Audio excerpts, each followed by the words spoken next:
بھلا تم نے ان لوگوں کو نہیں دیکھا جو ایسے لوگوں سے دوستی کرتے ہیں جن پر اللہ کا غضب ہوا؟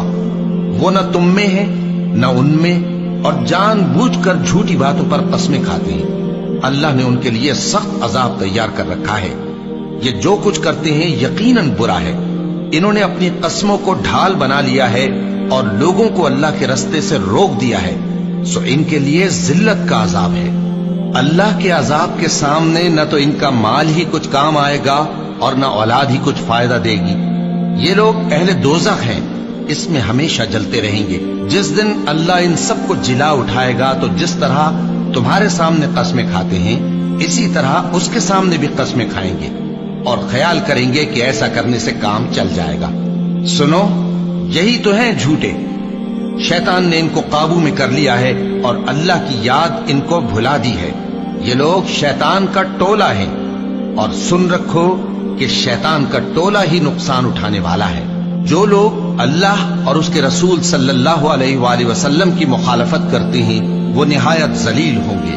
اللہ نے یہ بات لکھ دی ہے کہ میں اور میرے پیغمبر ضرور غالب رہیں گے۔ بے شک اللہ زور آور ہے، صاحب اقتدار ہے۔ جو لوگ اللہ پر اور روز قیامت پر ایمان رکھتے ہیں تم ان کو اللہ اور اس کے رسول صلی اللہ علیہ وآلہ وسلم کے دشمنوں سے دوستی کرتے ہوئے نہ دیکھو گے، خواہ وہ ان کے باپ یا بیٹے یا بھائی یا خاندان ہی کے لوگ ہوں۔ یہ وہ لوگ ہیں جن کے دلوں میں اللہ نے ایمان کو نقش کر دیا ہے اور اپنے فیض سے ان کی مدد کی ہے، اور وہ ان کو بہشتوں میں جن کے نیچے نہریں بہہ رہی ہیں داخل کرے گا، جن میں وہ ہمیشہ رہیں گے۔ اللہ ان سے خوش اور وہ اللہ سے خوش۔ یہی لوگ اللہ کی جماعت والے ہیں۔ سن رکھو کہ اللہ کی جماعت والے ہی کامیاب ہوں گے۔ منافقوں کی مثال شیطان کی سی ہے کہ انسان سے کہتا رہا کہ کافر ہو جا، پھر جب وہ کافر ہو گیا تو کہنے لگا کہ مجھے تجھ سے کچھ سروکار نہیں، مجھ کو تو اللہ رب العالمین سے ڈر لگتا ہے۔ تو دونوں کا انجام یہ ہوا کہ دونوں دوزخ میں جائیں گے، ہمیشہ اس میں رہیں گے، اور بے انصافوں کی یہی سزا ہے۔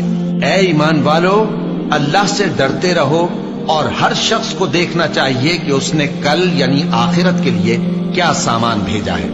اور ہم پھر کہتے ہیں کہ اللہ سے ڈرتے رہو، بے شک اللہ تمہارے سب اعمال سے خبردار ہے۔ اور ان لوگوں جیسے نہ ہو جانا جنہوں نے اللہ کو بھلا دیا تو اللہ نے انہیں ایسا کر دیا کہ وہ خود اپنے آپ کو بھول گئے۔